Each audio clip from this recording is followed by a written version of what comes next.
Hey everybody,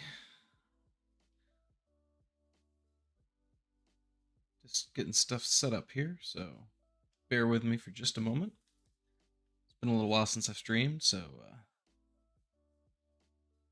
just trying to get things back in order here.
All right.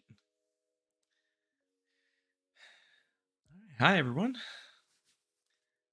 Let's go ahead and get started. So, please let me know in the chat if everything sounds all right, if you can hear me, if the music's too loud, too soft, all that good stuff. Yeah, just let me know. Here's the plan for tonight. I don't have anything too horribly complicated. What I'm going to try to do is set up some Christmas decorations or just some simple decorations for this little scene that I've got put together here. Um, actually, give me 2 seconds and I will put in the chat a link to this file as it sits right now that you can download from my Dropbox. Give me a second.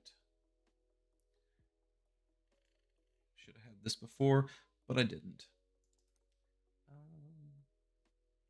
Here it is. Link. So there's the file. As it sits right now, so you can feel free to download that and check it out. Also, I'm going to be using Blender 3.1 Alpha as compiled today. So there might be some stuff that that I use in here that isn't in 3.0 release. But you are, if you want to absolutely follow along, just download the newest build from builder.blender.org. That will have everything that I have here, or at least it should. So, excuse me. Hey, I'm doing well. I'm doing well. It's a little late here, but wasn't quite ready for bed, so I thought, hey, I'll jump on the live stream for a little bit and see if we can do something cool. All right, well, I'm going to go ahead and jump into this. What I had in mind, at least, and if you have questions along the way, feel free to pop them in. There's a little bit of delay between when you type and when I see it, so just know that we're off by a little bit. I don't have like a super fast latency here, so I might go a little past beyond if I see a question and I have to backtrack, but I will do my best to answer your questions. I don't know everything, so I might have to say, I don't know. The only other thing is if when I start moving around in my scene, if my audio starts getting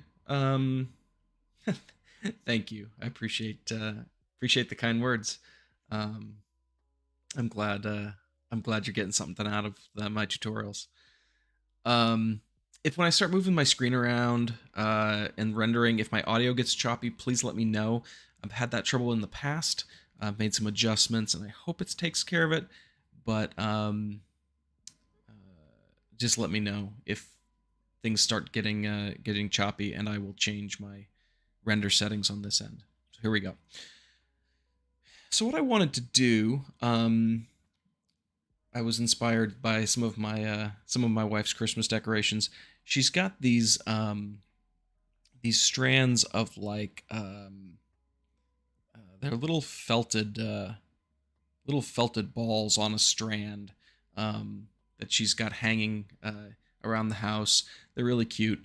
So I wanted to do something similar in this living room scene that I started the other day for my tutorial on color temperature. Be sure to check that one out if you haven't already. I found that um, when I started using color temperature for my light bulbs, my scenes started looking a little more realistic. So that was handy. I thought I'd share that with you. So I've got this scene, and I want to hang along the ceiling here. I want to hang some strands of these little bulbs, and we're going to do that with geometry nodes. Um,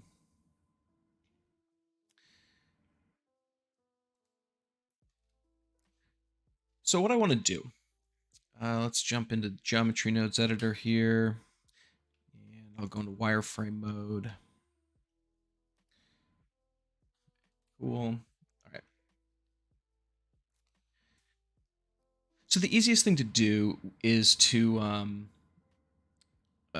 we're going to start with a curve. Uh, so I'm going to use my base object as a curve here.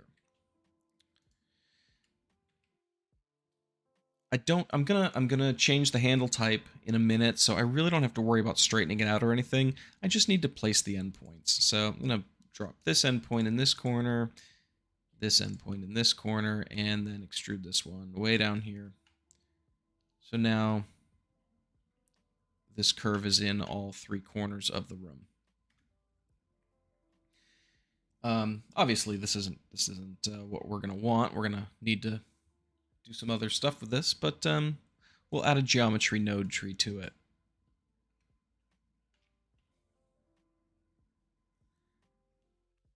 What's wrong with the volume? Is it too loud? Too soft? Music too loud? What's up?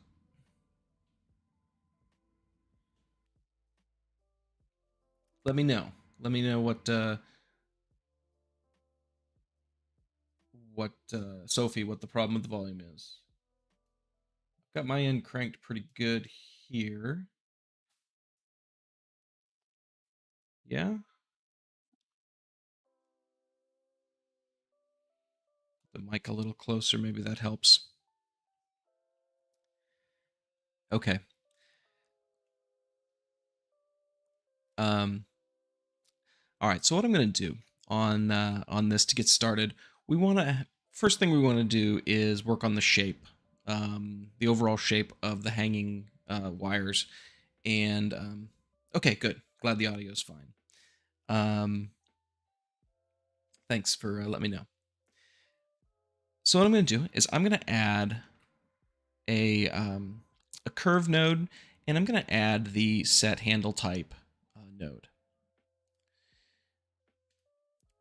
So this is going to change the handle types of my curves, and I want to adjust both the left and the right, and we're going to change these to vector type. So now, basically, the control points, the control handles, are pointing directly at the next control point in the line. We can see this if we just take a Bezier curve over here, and I do this, and then I manually change the handle types to vector. You see like this one is now pointed over here, and this one is pointed over here, and they all line up nicely. But as soon as you grab one, they're no longer vector handles, they're now free handles. So we're going to take advantage of that. Actually, when I coded the set handle type node, that was one of the things that we worked on very specifically, was that when you change the handle positions, it changes the type. So if your type is vector, and then you do a set handle position node and you change the position, they become free handles. So setting them to vector points them at each other first, and then moving them keeps them with that same kind of starting point. So just something to keep in mind. All right, I'm going to go over here. One thing I'm going to do, just so I don't keep jumping off of my geometry nodes, is I'm going to hit this little pin. And if you don't know, that pin keeps this geometry node tree in this editor no matter what I click on. So if I click over here, I'm still editing the same node tree. That can be handy. And you can actually open up multiple node editors and pin different node trees in different editors. They don't have to be the same one. So like this one, you'll see if I click off, this one changes now, but this one stays the same. So that's super handy if you hadn't seen that before. Okay. So now that I've got that, now I'm going to add a curve set handle positions node. I've pointed this out in several of my videos. The set handle type can set both sides, the left and the right, at the same time, because they're independent of each other. So setting them both to auto or both to vector changes things. However, set handle positions has to be separate, just because of the way these work. Because if you have auto handles on both sides and then you just change the left position, or you change them both, they have to change in the same way, actually the opposite way. So because of that, you have to do them one after another. It's just a tricky little thing. Yeah. So I'm just going to duplicate this one, pop it here, and click on right. So now I'm going to be changing the left and the right. For the moment, we're going to add a vector input. So I'll go to input, vector, and drop that onto both of these offsets.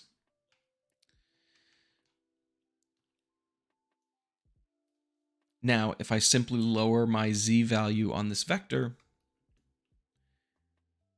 you'll see that my my string here starts to droop, which is exactly what I'm looking for. So that's pretty handy. Oh, that's not what I wanted to do. I wanted to do that. Let's clean this up a little.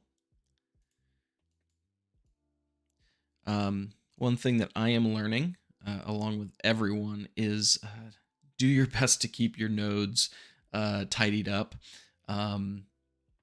because they can get out of hand really quick, especially as you start adding more and more nodes. You're going to find that you've got just a mess on your hands. So not only keeping them nicely this way, but also the pin. The pin is a super handy feature. Okay, so if you go ahead and you grab these nodes, these are the nodes that are doing our drooping, turning these into catenary curves, if you will. So what I'll do is with all of these selected in the middle here, I'll press Control G to group those. And so here we go. So we've got our group input and our group output and our kind of our droopiness group here. I'll click the up arrow to tab out, and you see now that that is all just one node group. And I'm just going to name this. I'll just name that catenary, because that's what we're doing with these with this particular node. Cool. So there's that. So now we've got some droopiness going on. Now we want to add something to this string. The first thing we need to add if I go back over here and I drop into rendered mode, you can see this wire, but if I turn off my overlays so that I'm only seeing the render, you'll see that I can't see the wire because it's just a curve, and a curve object by itself has no thickness, so you can't see it in the render. So what I need to do is go ahead and add some thickness to this. Easiest way to do that is just with a curve to mesh node. So I'm going to go curve to mesh, add that. And then I'm going to add a curve primitive circle. I want my string to say be, I don't know, well, let's go 1 millimeter thick. And then we'll drop that on as our profile curve. So now you can see I've got my string here, and it's showing up in the render. So that's a good start. I do have my samples turned way down, and my denoiser on, so this might look a little blotchy. And of course, I'm sure the YouTube compression isn't doing it any favors either, but that's good enough for now. We can bump it up a little later if we need to. So with this creating our string thickness, I'm just going to go ahead, select these two and group them, come out, and then call this string thickness.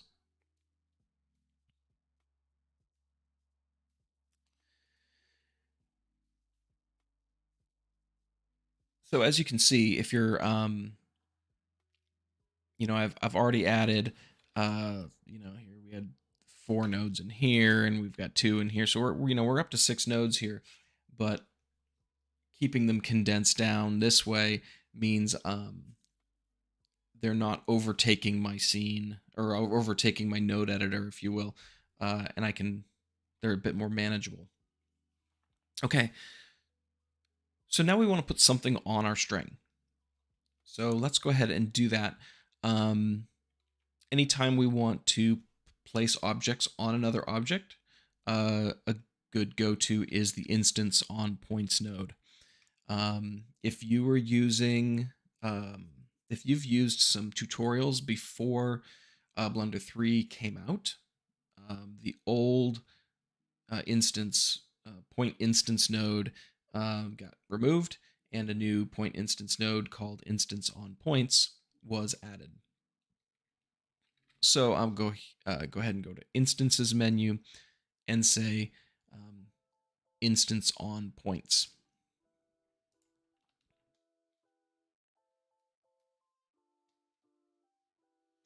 I'm going to drop into wireframe mode here.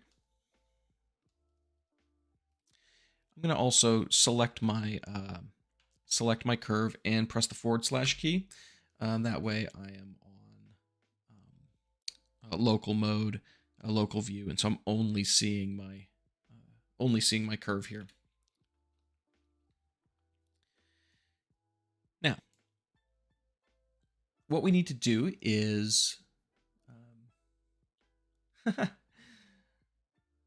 7 a.m., huh? Well, it is currently 11 p.m. here in Illinois, U.S.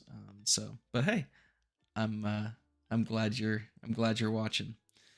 So what I want to do is I need to give this instance on points my list of points, and so the list of points is going to come from the curve. So I'll take the curve and plug it into the instance on points.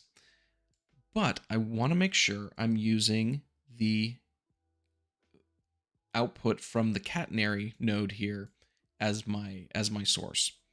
That way my source has that curve in it, has that droopiness. Next thing I need to do is go ahead and give this something to instance. Since I'm just going to be adding, you know, some little spheres to this, I'm just going to use a mesh primitive UV sphere. And we want this to be, I don't know, we'll have these be inch in diameter or so, or an inch in the radius. So I'll just do 1 inch. I'm sorry that I'm jumping between metric and imperial here. I definitely suffer from middle America. It's hard for me to think in metric sometimes, but I hope you forgive me for that. Anyhow, my UV sphere, this is going to be my object that I'm going to instance, so I'll plug this into instances. Okay, now we need to get these instances to our output, and easiest way to do that is by adding a geometry, join geometry node. And now we have both the string and our UV spheres that we're instancing. Now, if we look at this, we can see that we've only got the spheres at the control points of our curve. That's because by default, when we use a curve as a points source, we only get the control points as that source. So we need to find a way to add more points to our curve. We're going to use a curve, a resample curve. And so what this does is it takes our curve and it goes along the length, adding more control points to that curve. We want to make sure that we add this after our catenary curve. And I'm just going to add it on the instance on points side. So our string,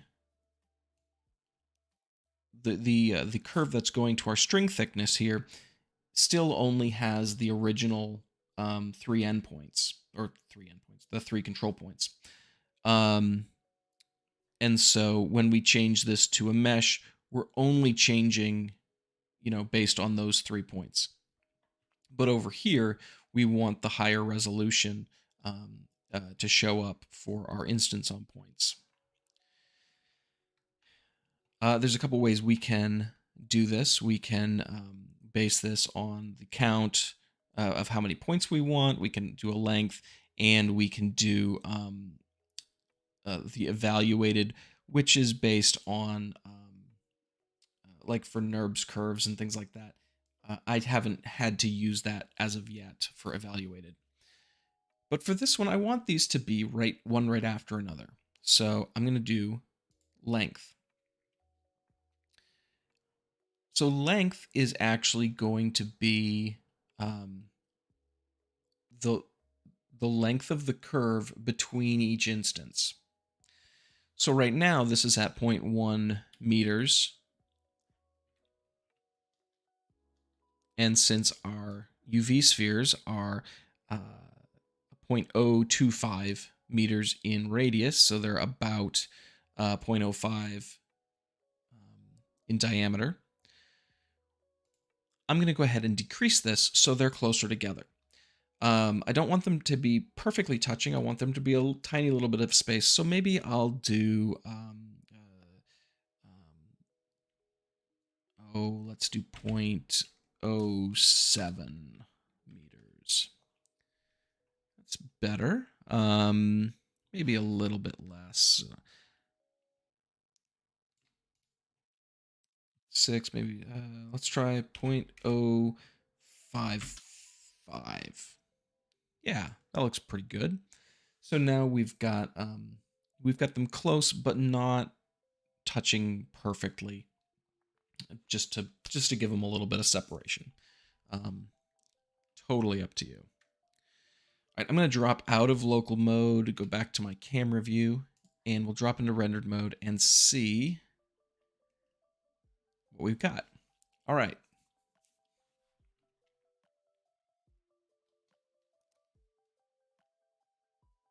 Cool. So this is starting to be closer to what I was hoping to go for. But now, of course, we could do a strand of these like in white here. So they're like a snowball. But maybe we want to do multicolored instead. There's a couple different ways to go about this. And one of the ways is using another node that I recently added to Blender, which is the Mesh Islands node.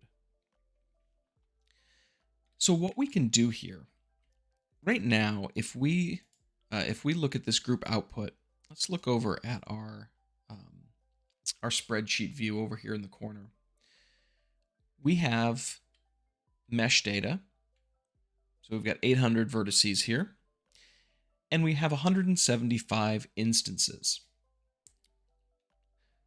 So our string is generating the 800 vertices, and our instance on points is creating our 175 instances. One way I can do this, now there are multiple ways you can do this. This is just kind of one that makes sense to me just because I just was recently dealing with this. If I go ahead and change these UV spheres into actual meshes, and I do that with a instance on realize instances node, and I drop that here, you'll notice now that my vertex count has jumped way up to 348,000. That's partially because my UV sphere is 32 by 16, which is way too dense for what we're doing here. So I could change this to like, I don't know, 10 by 10. And now I'm down to 67,000, which is a whole lot better. And you really can't see any difference. I could probably even go lower. Let's do 6 by 6. Yeah, you still can't tell any difference. And we're down to 23,000. So, you know, your mileage may vary. Anyhow, so here I've changed these now into all separate meshes. And what we can do is now we can take these, sorry, wrong button. There we go. We can take these instances that have become meshes and we can get an index for each mesh island. So each separate group of vertices, see if I can talk here. Each separate group of vertices can get their own index. So to do that, I'll add a mesh island node. I just added this one to Blender 3.1 like just last week. You can, I think this one's going to be a favorite. I think a lot of people are going to dig the mesh island node as kind of it gets more and more out into the wild. I'm sure once some people like Arendelle start playing with it more and more, you're going to see a whole lot cooler stuff than I'm doing with it by some of the more talented artists out there. My stuff's a bit more practical, like utilitarian. It's not super like blow you away. My stuff's never going to be the splash screen of Blender. I'll give you that much. So enough of that. So the mesh island node. So when we plug this into a geometry that has mesh data, it's going to generate these indices. So how do we use that? What we do is we add in an attribute capture or capture attribute node.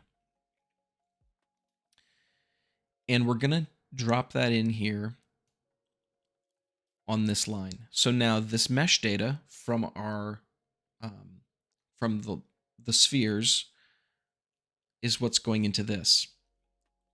And we want to evaluate the mesh island index against this against these meshes. So I'm going to go ahead and drag this in here. All right.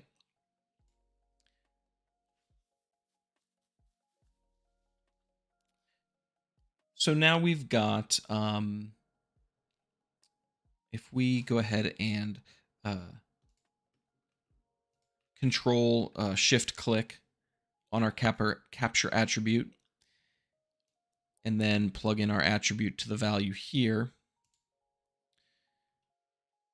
you'll see that our viewer column for the first 36 or 30, 32, yeah, for the first 32 points is 0, then the next 32 are 1, then the next 32 are 2, and so forth and so on. So what I'm going to do is I'm going to drag this attribute to our output. So now what we're doing is we're saying, look, for these points, we're capturing that attribute at this point, and we're going to send that out of our node group. Now, there's more we have to do in order to access this. If I go over here to the side panel into my modifier properties window, and I expand output attributes, we see we'll see a listing of the attributes as they're listed here with a space. First thing I'm going to do, though, is come back over here, go to my end panel, go to the group tab, and I'm going to change this name from attribute to mesh.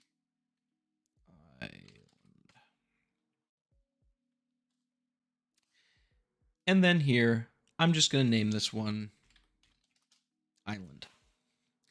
So this name that you give it here is what you'll use to reference it in the shading editor. Well, thank you for the kind words. My wife would say if I'm really good at anything, it's self-deprecation. So there is that. So now I've got this attribute called island that I can use.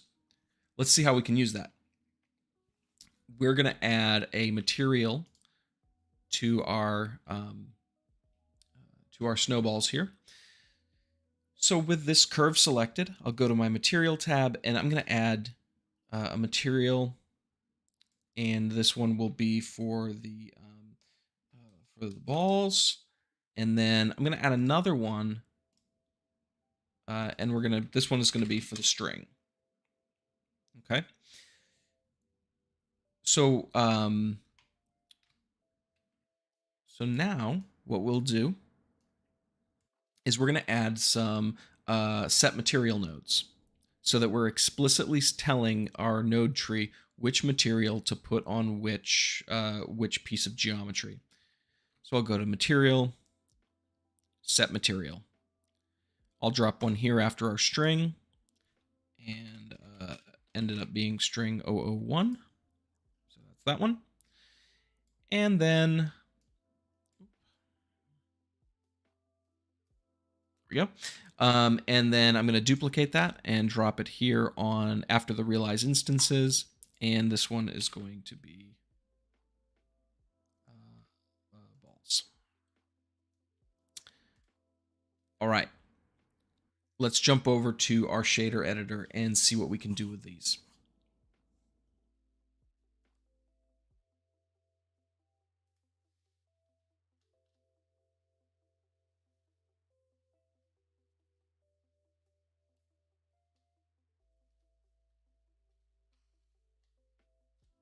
Okay. So now that we've outputted these from our geometry nodes, those should be an attribute now that's accessible to our shader tree. So if I come here and I do an input attribute, the type is geometry, and I named this one island. Now the first thing I could do is grab the factor, and I could plug it into base color. Oh, I am on the wrong thing. I'm on the wrong, yeah. Don't mind me. Now I'm on the right material. Let's try that again, shall we? Attribute, factor in a base color, and this was called island. Now, you might be wondering what on earth just happened. I didn't create little cotton balls or whatever they were, shiny balls or whatever. I just created a string of really bright light bulbs. And there's a good reason for that. Here's the reason. You'll remember that what we outputted was the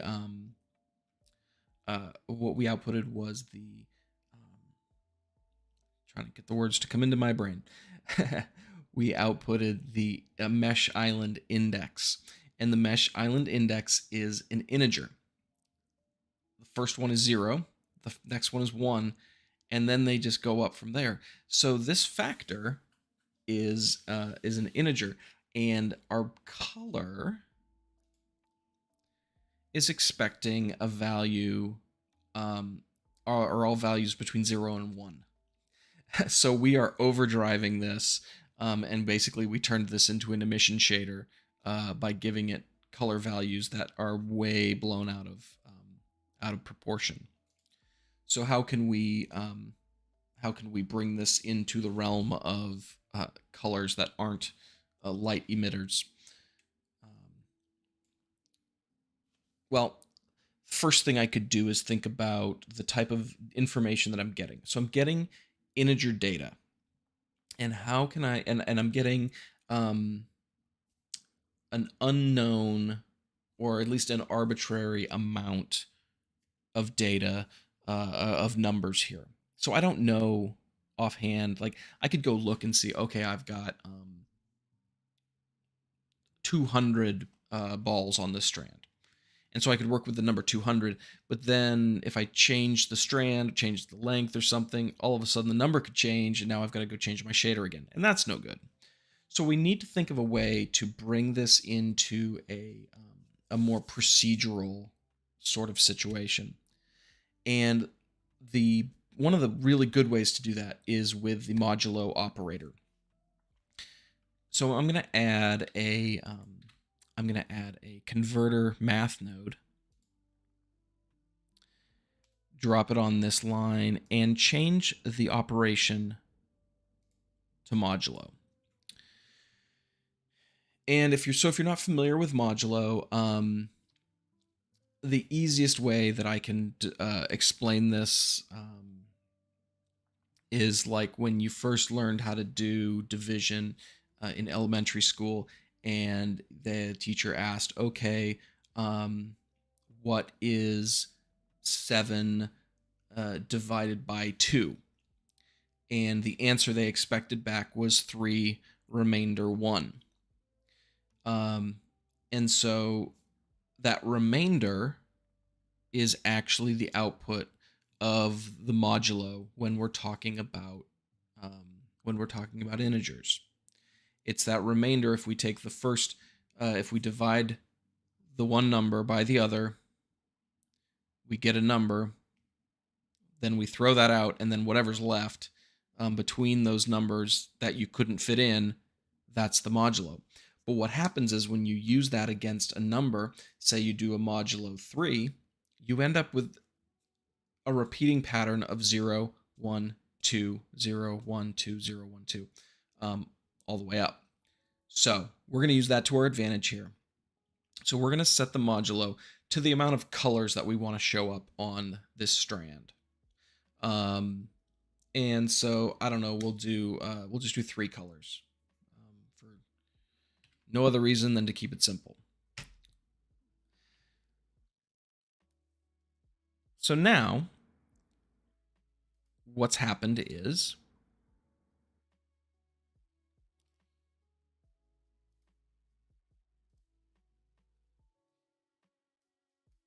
when the mesh island number comes in, we're doing a modulo 3 operation. So if the number is evenly divided by 3, we get a 0. So those are the black ones. If they are, say it's the number 4, it's going to be 1 because 4 divided by 3 is 1 remainder 1. And then if it's 5, it's going to be 1 remainder 2. So the modulo is going to be 2. And then when we get to 6, it divides evenly again, so we're back to 0. So this is a value of 0, this is a value of 1, and then this is a value of 2. Not quite high enough yet to start overdriving it and making it a massive light emitter, but it'll get there pretty quick. So now the next step is, now that we've got it, we're at least dealing with numbers that we can, we know they're going to be 0, 1, or 2. What do we want to do with that? Well, let's go ahead and divide those numbers in such a way that we can get them between 0 and 1. Couple ways we can do this. And probably the easiest way, I would say, is using a map range node. So if I go to converter, I've got map range.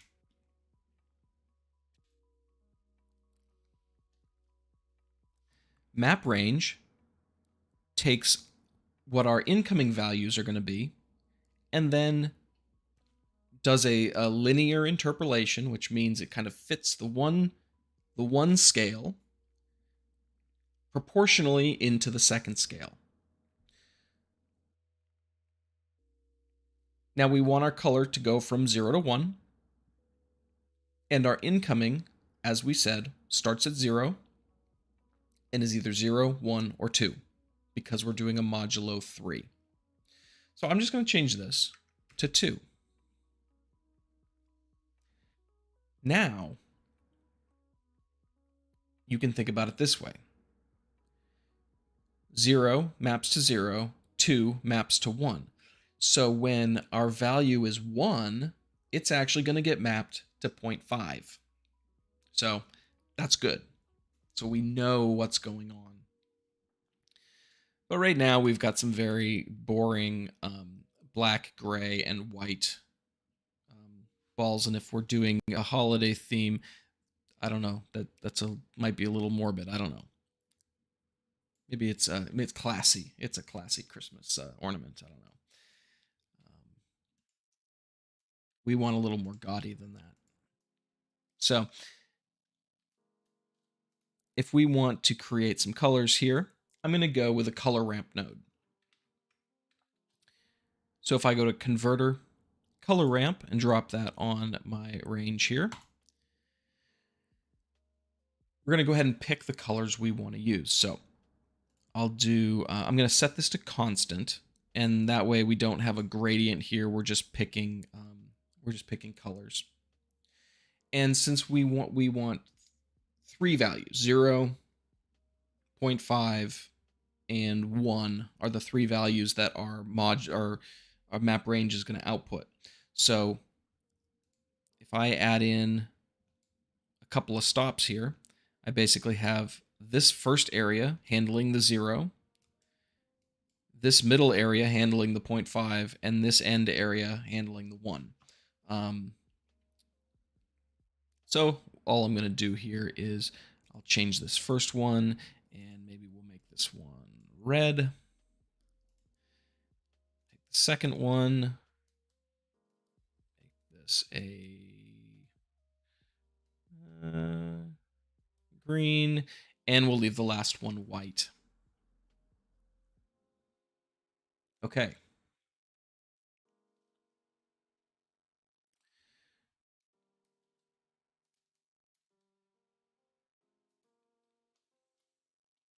So there we go. That's looking pretty good.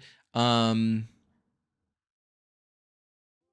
think I'll also turn up the roughness on these because we want these to be some kind of felt or some kind of clothy type material. So I'll do that. I'll turn down the specular so they're not really reflecting. They don't have like highlights so much on them, and that's fine for now.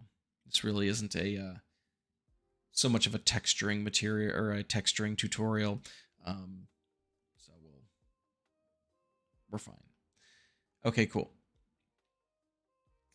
So now that we've got that, now we can easily grab this and use this to kind of decorate our scene. If I come in here, I can of course just grab this corner, put it up here, grab these, put them up here. Maybe I want there to be another loop here in the middle of these, so I could grab these two, right click and do a subdivide. Maybe I want to hang some on my shelf here. So what I'll do is I'll grab this middle one here. I'll press Shift D to duplicate this. Bring it down to the edge here. Let's see. In shader nodes, we can use the position of an object, like empty, to control the position of the shader. Can we do something like this with geometry nodes?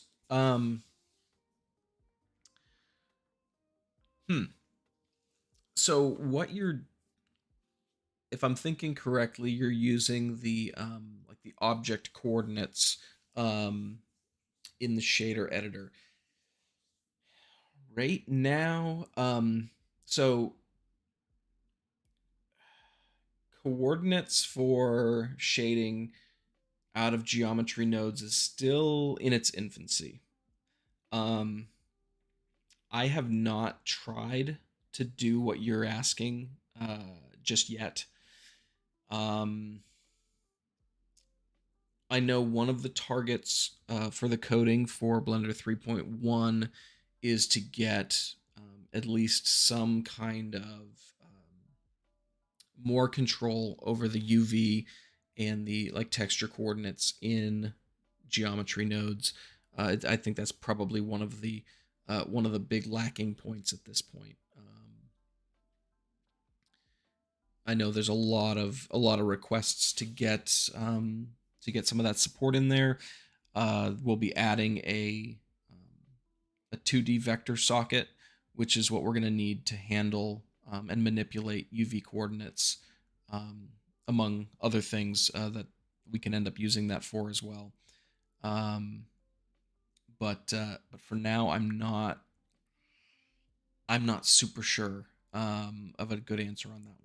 So yeah, I would have to do some testing to see how you could do something like that. So if I want to go back here, and I'm just going to add, so I'll just extrude this curve.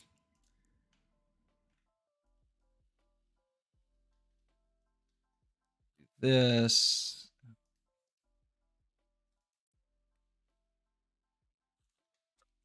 That.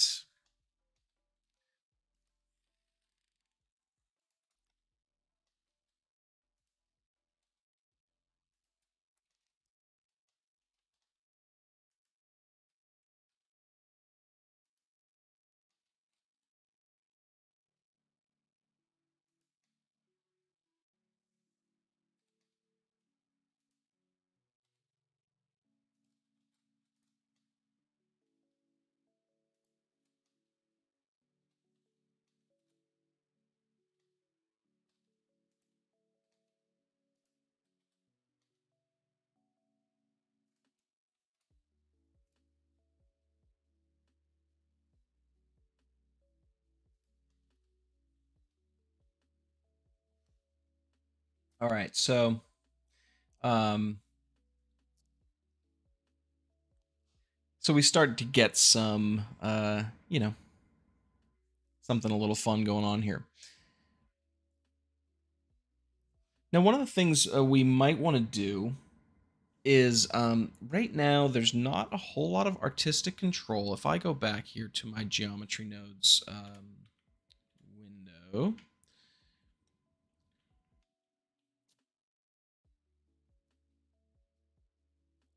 I'm going to grab all of this stuff here. That and that.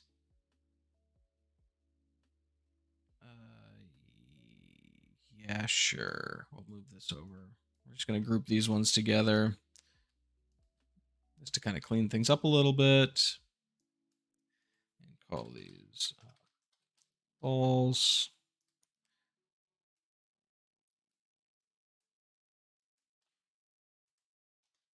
Okay, cool.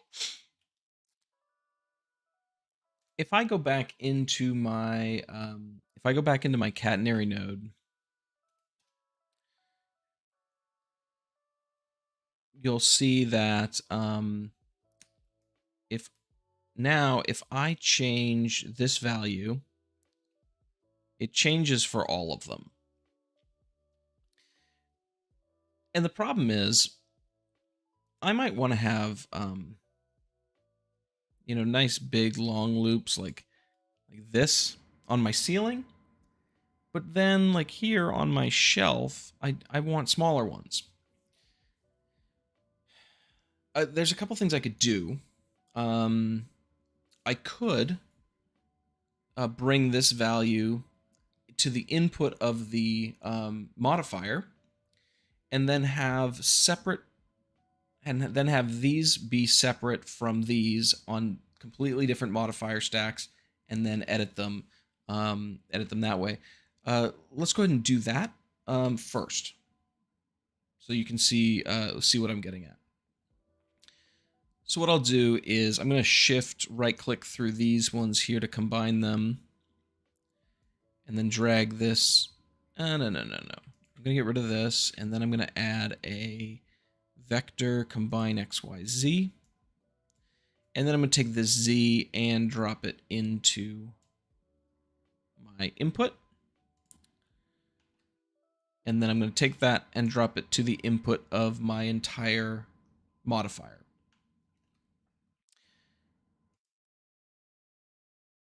So now if I'm in my, if I'm here in my modifier, you'll see that I've got that control here instead, which is great. I mean, that's great. If I do negative 0.5. So now if I were to take these ones here and separate those into a separate curve. Okay, so now I've got these and these.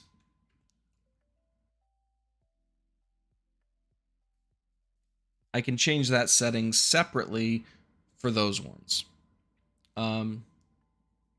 That's great.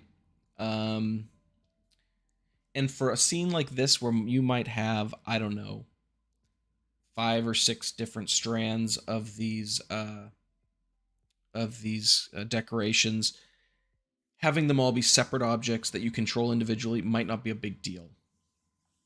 But if you are doing something like this and you've got a massive scene and you need to control like large groups of these at the same time, and they're all separate, and you're having to go into each one and go into the modifier setting and change that for each one, that could get really hairy really quick. So I was thinking about another way you could do this and have it be in just one object with one modifier. So I'm gonna undo what I did here, get these back to being in the same. Okay, cool. Yeah, we're back here. I'm gonna get rid of that. Back into my catenary, get rid of that. Get rid of that, and get rid of that. So we're back to where we were, kind of. Yeah. Cool. All right, we're back to where we were. So what I thought would be an interesting thing is if we used a value on our curves that we're not using for anything else to drive that droopiness. So we're not using the curve radius really to do much of anything. So we could come in here and let's see here. Here's what we want to do.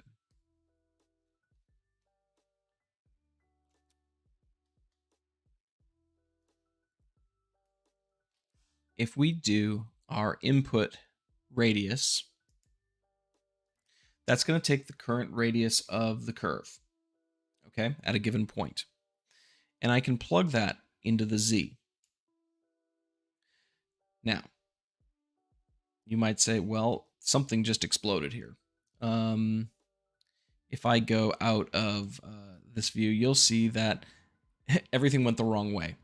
That's because up till now, my droopiness has been driven by a negative value on that z. And radius has a positive value. So the easiest thing to do here would just be to add a utility node, math, and multiply by -1. So now it'll take the radius value and just make it negative. And if I come in here and go to edit these, and I'll use Alt S to scale these, you'll see now that from my editing window here, from my 3D view, I can change these. One thing, because our node tree is very simplistic, I've done a couple of videos on doing catenary curves and hanging cables. And one of the things, if you have varying levels of droopiness, you have to adjust your handles differently. So in this case, this handle and this handle, so like the right handle on this point and the left handle of this point have to be moved the same amount. And so you have to do some trickery to access the left handle of one curve and the right handle of the other.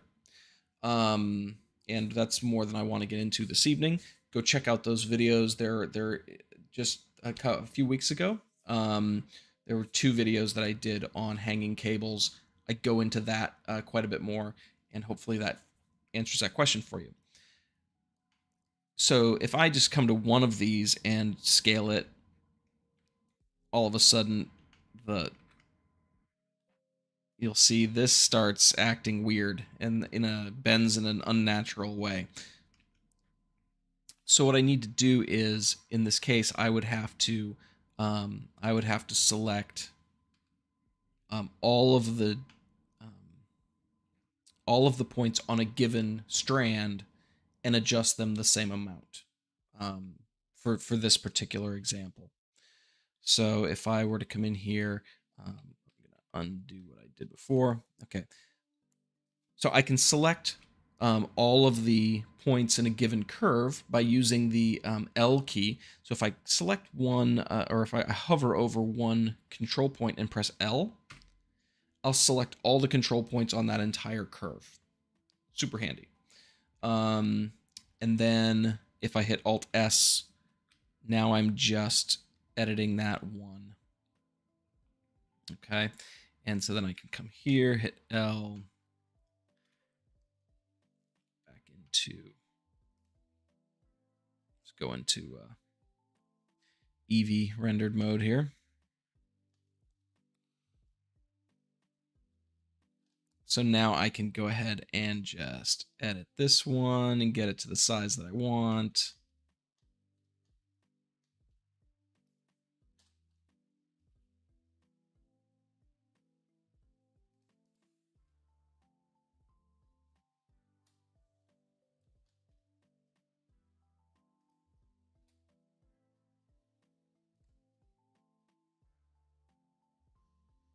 And so that that will now give me another level of control just from kind of a art design standpoint, rather than having to go back in um, and tweak those settings inside of the node tree, now I've got an external control for that. I do think that there's going to be some looking towards adding um, for curves, adding something like vertex groups. There's been talk about adding something like that in the future, and so you'd be able to add arbitrary values, like with a kind of like a weight paint kind of situation, to curves as well as to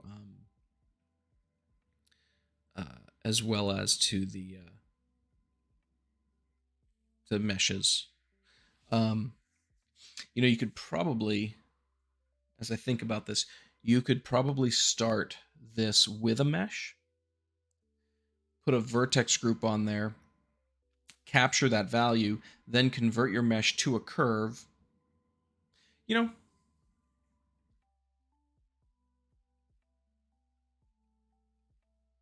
Let's try that. This is totally off any kind of script that I was going to do, but let's see if that works. Let's try that, shall we? So I want to be able to control my droopiness with a vertex group. So what I'm going to need to do is I'll come into wireframe mode here. I'm going to add a plane. Let's get rid of some vertices. This.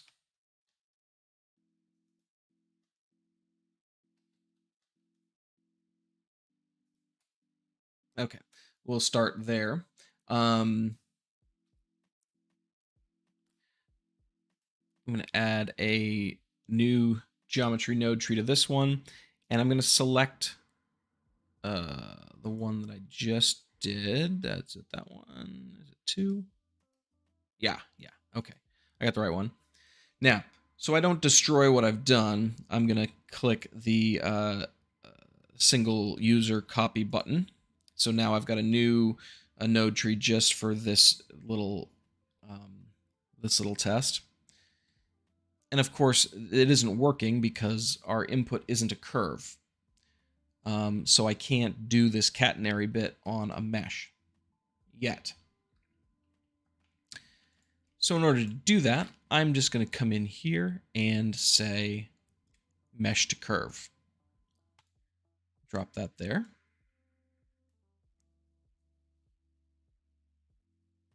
Right.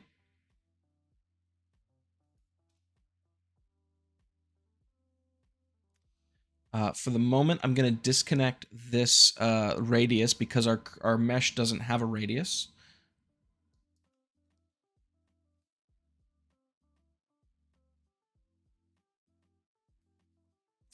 Oh, what have I done? Oh, I see what I've done. Okay, cool. Because I used a node group here, my geometry nodes 003, which is my curve ones, and my mesh ones are all using the same catenary curve. So I'm going to hit single user on this one as well.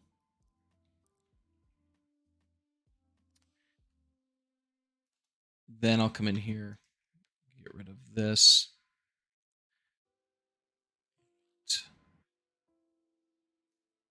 Tree, mesh to curve.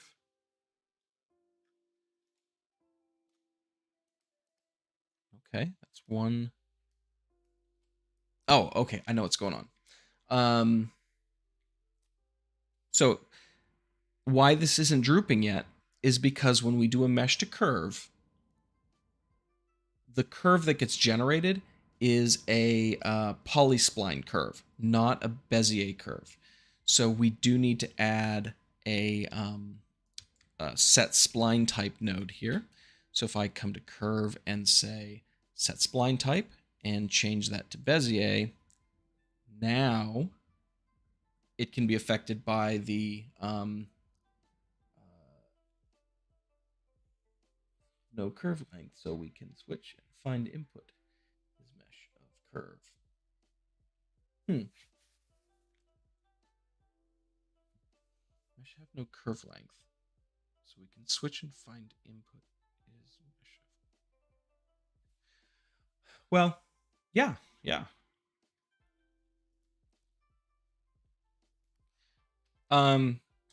So what I'm going to do here. All right, so now that I've got this hooked up, so my mesh,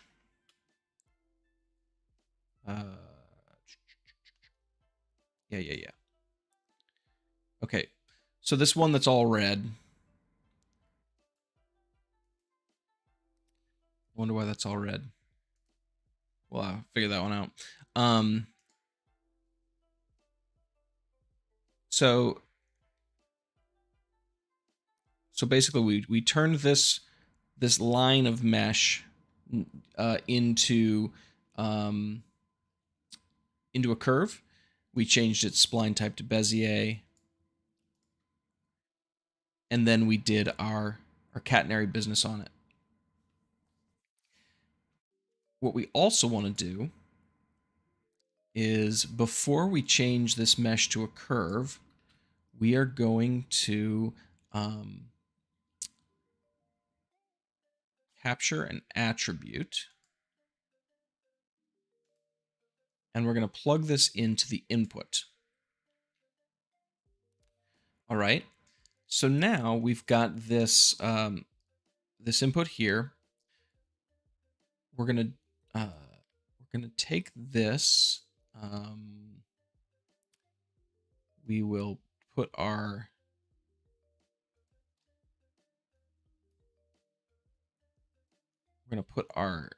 catenary droopiness back out here, and we're going to connect this attribute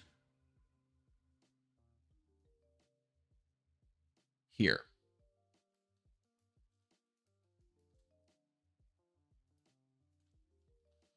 So what's happening here is whatever is going to come in is going to be evaluated on the mesh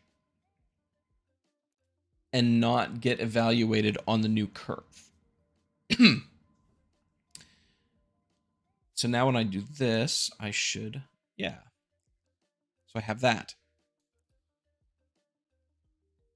If I'm thinking correctly, if I click this button here, now I can type in some other thing, like edge crease or point position. Like, this is other attributes of our mesh.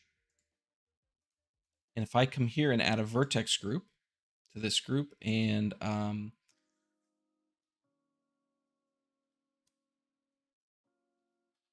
I'll come in here and I'll just assign a weight of 0.5 to this vertex group. Okay. Then now I can choose group here. Okay, cool. So this is going to take the hey, evildoer. I'm coming into the station here pretty soon. I'm closing in on midnight my time, so that's totally up to you. But let me review what we've done here. So originally we had our curve and we passed it through our catenary node and instance these balls on it. But then I was thinking maybe we could affect our droopiness with a vertex group. So I added a mesh. I added a few extra nodes to convert that mesh to a curve, and then ran that back through the same node tree. So now the moment of truth would be if I were to take this and let's go. Well, let's this, go into here, and then go into vertex weight paint mode. And all right,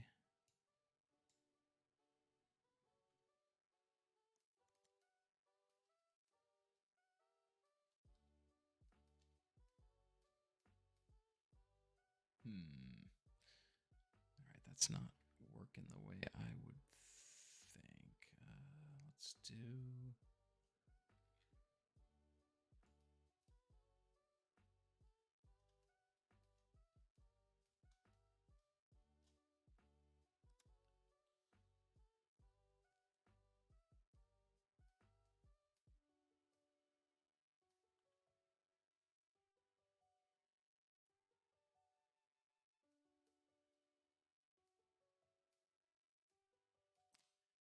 Yeah, it might not be working.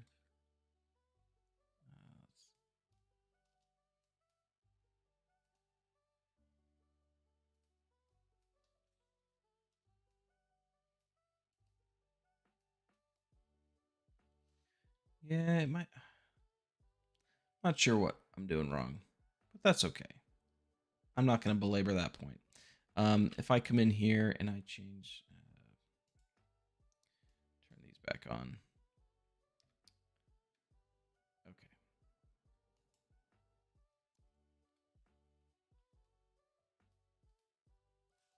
So yeah, I can use this vertex group now to change these values. It's another way you can do it. So if I were to have another strand here, I could have that one be smaller.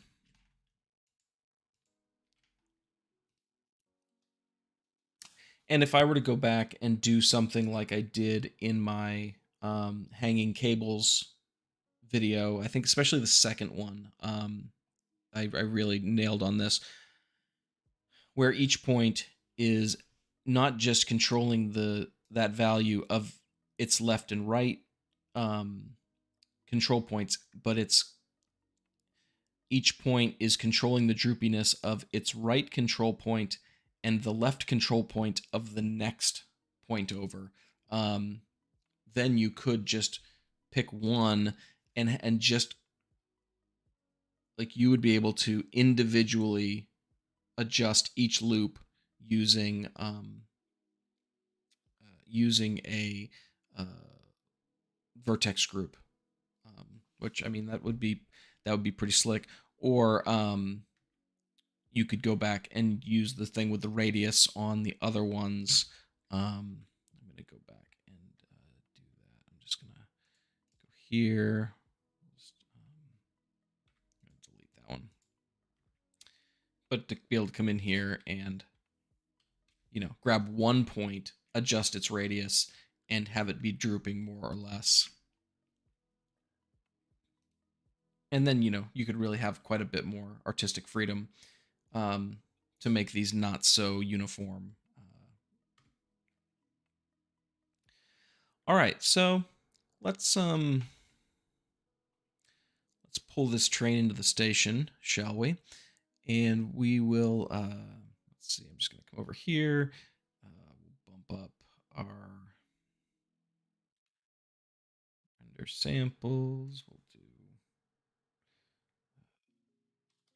8.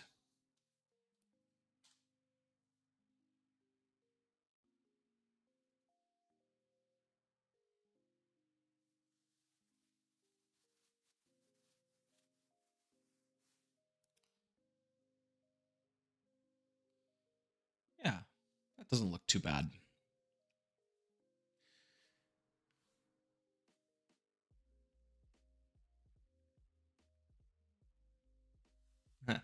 Well, thanks. I appreciate the vote of confidence.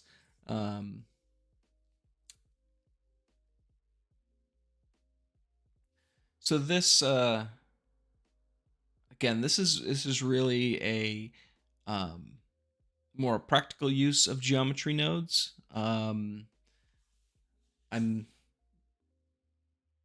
I generally don't think in big enough terms like Arendelle does with enormous scenes that are all just one geometry node tree. I just like 1,000 nodes in one tree. I am blown away that he can get that done. Um, his skill really impresses me. Uh, when I think about geometry nodes, I think about them a lot more in the same way that you might do like an array modifier or a subsurf or something like that. It's just a way to take an object and do something a little more with it, have a little more control over it, make it a little more procedural. So in this case, having one node tree just for like these hanging decorations. And if I wanted to do a stack of paper on the table, I wouldn't do that. Like personally, I wouldn't do that in the same node tree. I would have a separate node tree for that, and just add it where it needed to be. Um, if I had multiple things of paper, it depends on how I built it, whether or not it easily lent itself to doing multiple stacks of paper. Um, in this case, because I'm using a curve to generate um, the pinning points, it just makes sense for me to do that, like um all of the decoration, the hanging decorations with one node. um the objects beveled, or these are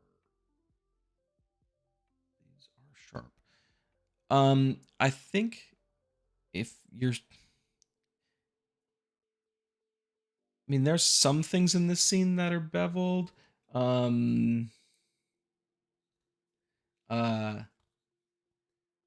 there's some stuff in here that's beveled, but I think you might also be getting some YouTube artifacting and uh,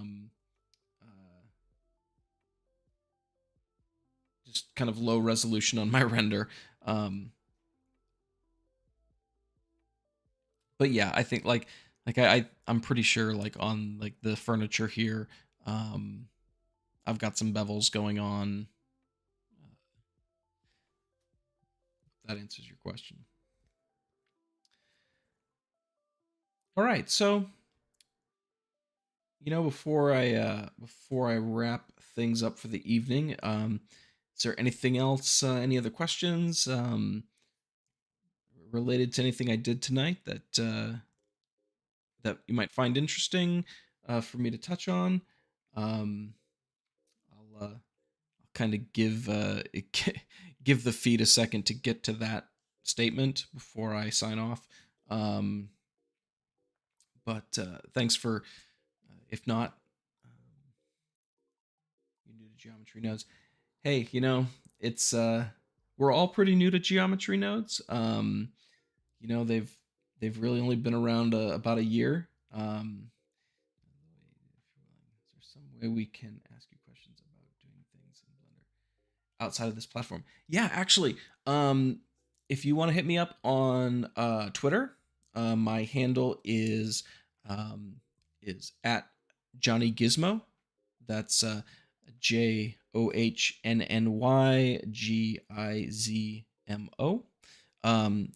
Feel free to at me on Twitter. I love interacting with people. I love talking Blender. Um, uh, so yeah, hit me up there. That's probably the easiest way. If you've got something uh, that would a lot of people would benefit from, definitely hit me up publicly on there. Uh, but if you've got something more, if you need to DM me, that's fine. My DMs are open, at least for now. Is geometry nodes going to replace basic models? Yeah, like Evildoer said, not now.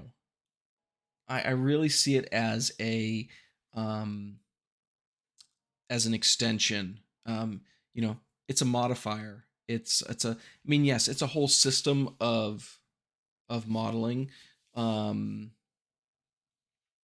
and but I think its power really resides in Yeah, complementary. That's the exact right word. Um, you know, taking something, oh, you've got a basic outline of a spaceship or something, using geometry nodes to be able to place, all the little greebles and gimbals and whatever on the outside of your spaceship. But all of those things that you've modeled separately and are now placing on your bigger model, like that kind of thing is, I think, the real power in geometry nodes. Oh, I have a city that I'm building. Yeah, I modeled all the parts of the buildings, and maybe the buildings are procedural, maybe the roads are procedural, maybe like, but at some level, it's going to look a whole lot better if you've actually modeled something, and not everything is procedural from every little bit.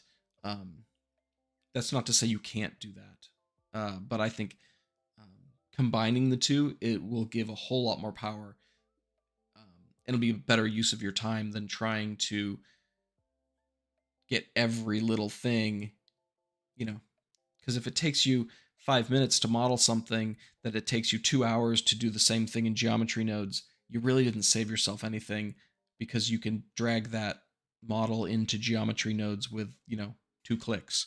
Um, so yeah, you're not you're not using geometry nodes wrong if you don't do everything with it.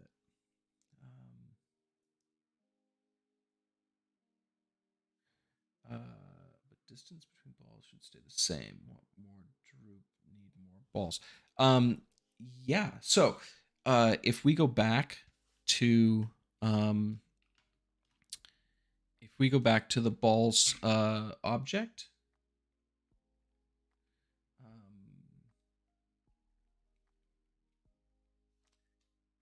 when I did the resample, you'll see that I used length.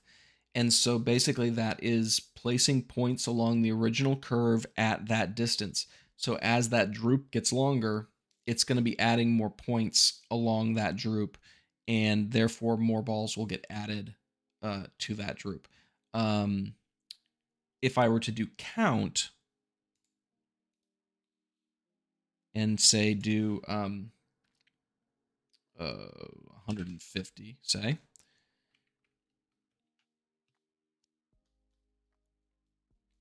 so there's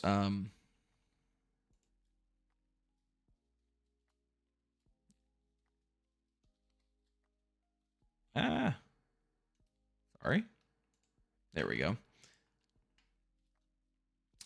So with just the raw count,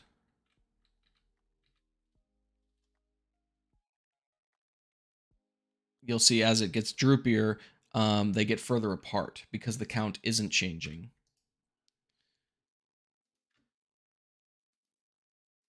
But when it's on length,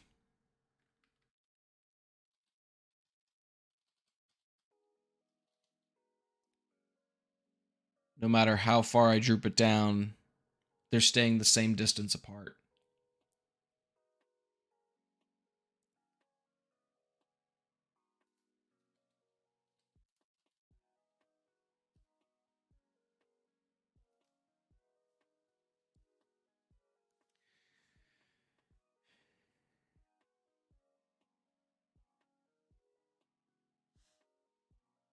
Yeah, I mean, I do think people are trying to really show off the power of geometry nodes. You know, Blender's always had a bit of a inferiority complex, um, and so when we have some really cool new stuff going on, um, I think people have a tendency to try to really blow the doors off it and say, hey, we can do some really cool stuff with this. And we've come a long way.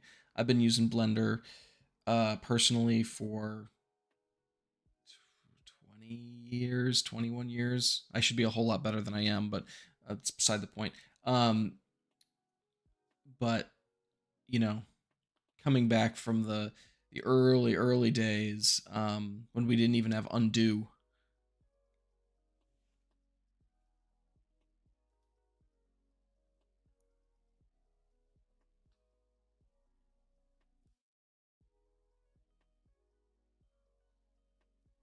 Yeah, so like in the early days, we didn't even have undo, which was interesting. Uh, you know, we've come a long way. That's, I guess that's as much to just say that we've come a long way, for sure. All right, cool. Well, it's midnight here, and I think it's time for me to sign off for the evening.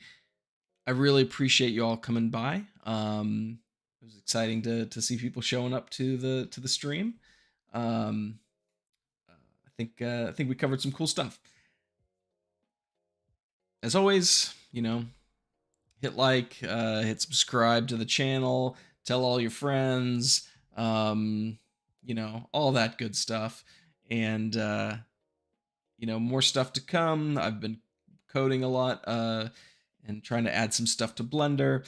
Um, Lots of new nodes. I know I've gotten some requests to do some coding tutorials, but um, we'll see. We'll see how that goes. But anyhow, thanks again. Feel free in the comments to you know let me know what you thought of the live stream. If it's the type of thing you'd want to do again sometime, hit me up on Twitter at Johnny Gizmo, and uh,